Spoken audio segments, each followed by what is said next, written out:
So, hello everyone. It's been a very long time since I filmed myself like this and it feels a little bit strange, so I'm just gonna say that right off the bat in case I come across as a little bit odd.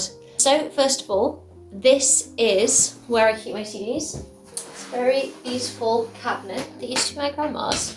It's not a huge collection, so this isn't going to be the longest video in the world. So first up, we have 3 albums from one of my favourite bands of all time, Def Leppard. So I have Pyromania, Hysteria, what's their most recent album, Diamond Star Halos. There is some stuff from other albums that I really enjoy, and I am planning at some point to get more of their stuff, but I think out of everything I've heard so far, these 3 have been the ones that have really stuck with me. And I think definitely Hysteria is just one of those albums where there's no skips, you know. So the next one we have is a bit of a special one, Eddie and John by Eddie Reader and John Douglas. I'm sure some of you will remember the song It's Got to Be Perfect by Fairground Attraction. And Eddie Reader was the lead singer of that band. I did an opening set for the 2 of them. They were so sweet to me. They gave me this for free and they signed it. It's probably my favourite gig I've ever played.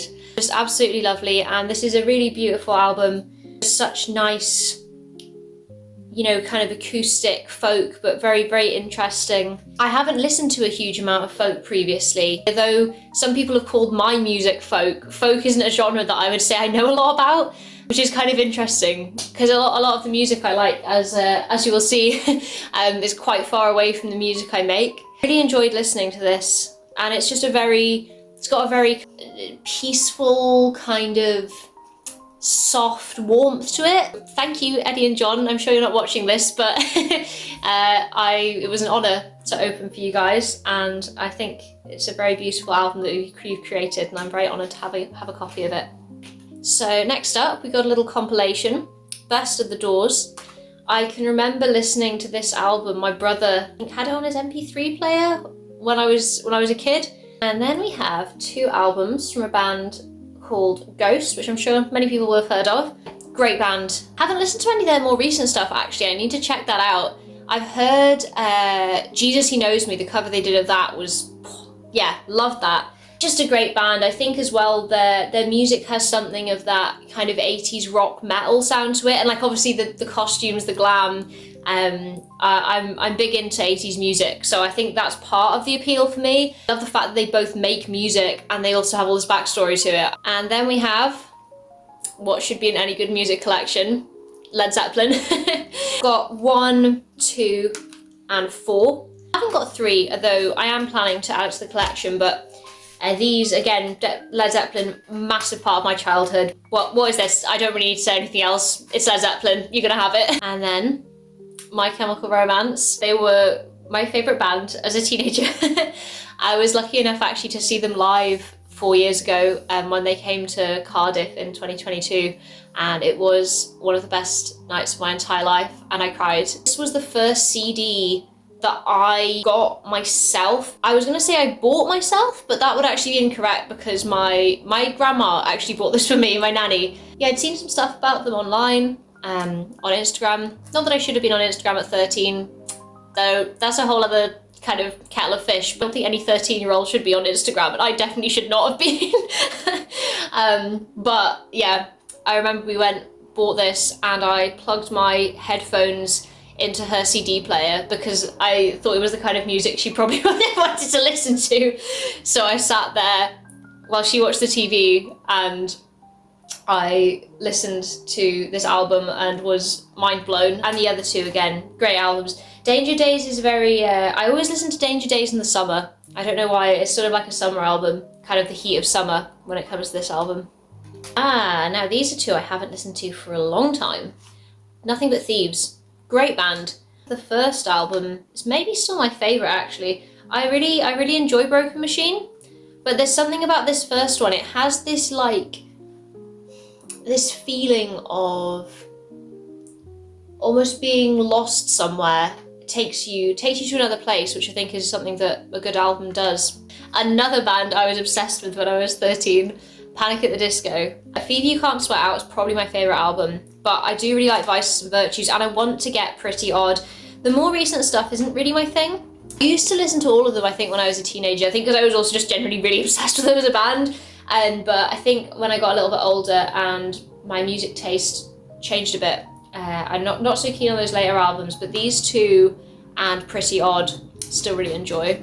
Tears for Fears, Songs from the Big Chair. Beautiful album. Oh, just stunning. It's incredible actually that there's only 8 tracks on this, but it feels so much longer. I think it's probably also partly because obviously Shout, I think it's like 8 minutes long or something, just gives you this like sense of like elongation of like space, you know, and I think that's one of the reasons this album feels so long. I'm sure probably quite a few people my age have gotten into it because of Everybody Wants to Rule the World and Head Over Heels obviously got really popular online. That is one of the things I do think is good about the internet, is people finding new music and also finding music they wouldn't have necessarily been exposed to otherwise. I definitely have found some music that I've really loved through the internet, but on the other side, I do feel that sometimes the short form content aspect of the internet kind of strips a lot away from songs, because you know how it goes, like there'll be like a 15-second clip and then that's what everyone's listening to, and they go, oh, I love this song, and they haven't actually listened to the entire song. Out of the people who listen to that 15-second clip, how many out of them are going to listen to the actual song? And then how many of them are going to listen to the actual album? And I do think something gets lost in that, you know. Not that, you know, there didn't used to be, you know, there used to be singles obviously, and that's always been clearly present in music, but it used to be, I think, a little bit harder to, like, you used to be able to buy singles, obviously, on, you know, on vinyl. But I think that people perhaps are less motivated to listen to entire albums. It always, to me, kind of feels like, you know, going to an art gallery and you decide to look at the left quarter of a painting, essentially. You know, you're taking a piece of art out of context, and yeah, you enjoy that piece, and that's great, nothing wrong with that. There's tracks I listen to and I've never listened to any of the artist's other songs, like I'm not exempt from this, but I do listen to albums, and I think it's really important as a whole that if you're interested in music, if you're interested in art, that you take the time to listen to full albums, and also really listen, you know, like I like to listen to music on the bus, you know, I'm always listening to music. But I think also, as well as that, sometimes I like to just sit on the floor, lie on my bed, and just listen. You know, you will hear more than you have before by actually listening, just stopping and listening. Now we've got a more modern band, which I, again, really love, the 1975. I really enjoy, especially with them, the variety between their albums. Really admire that. I think that's a great thing. Like, there's artists I love who are pretty consistent with what they do across albums, and I respect that too. You know, you've got a sound, it's good.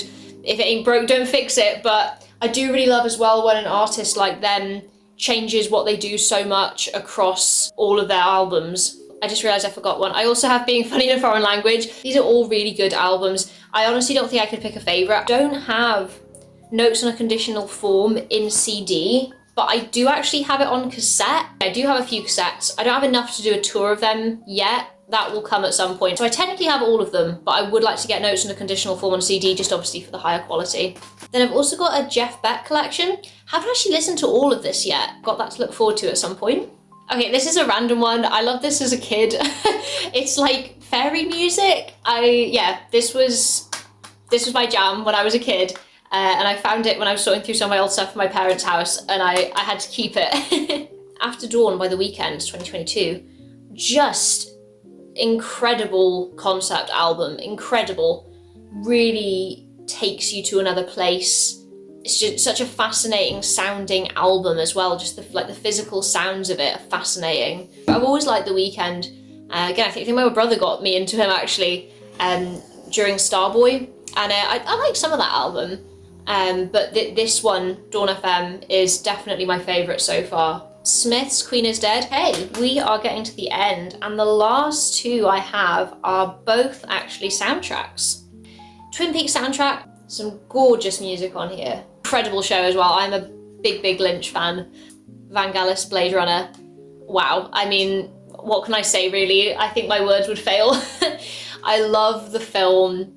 I love this soundtrack. And I'm gonna finish the video off by giving you also a little rundown of some of my wishlist albums, I guess. First up, Whitesnake, 87.